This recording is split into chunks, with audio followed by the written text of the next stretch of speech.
Here's my feeling about this. I think that if you do conduct that is outside the bounds of your position, you need to be personally liable. The taxpayers should not have to foot the bill for the fact that you are conducting a treasure chest of blunders, or that you're horribly incompetent in your ability to control yourself and be disciplined. This is pathetic.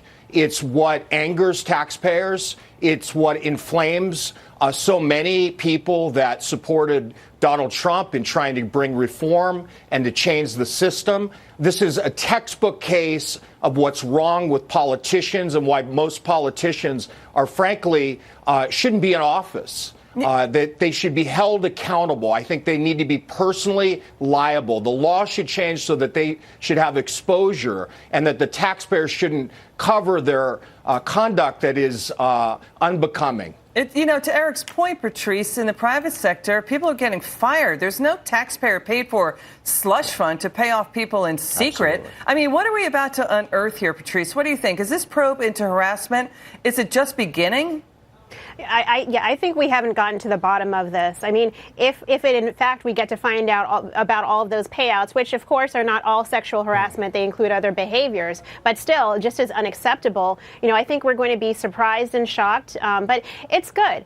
Sometimes you have to go through the painful process of weeding out the wrongdoers, so it clears the way for people who are actually, have morals and good character and are willing to take seriously the trust of the American people and the responsibility that they have as leaders and as examples. That's a good point you make, because the payouts also covered racial and religious discrimination settlements as well, among others. Let's get to House Minority Leader Nancy Pelosi flip-flopping on Senator John Conyers.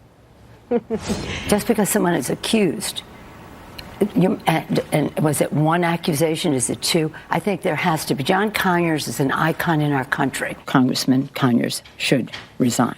Zero tolerance means consequences for everyone.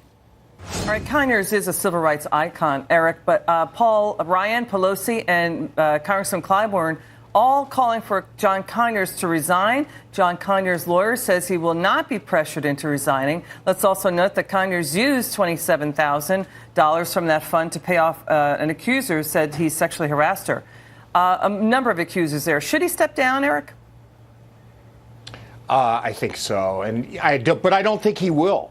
And that's the other issue, is that some of these politicians, they're not accountable until the next election. So it's different than a Matt Lauer or others that are doing conduct in which they have an employer.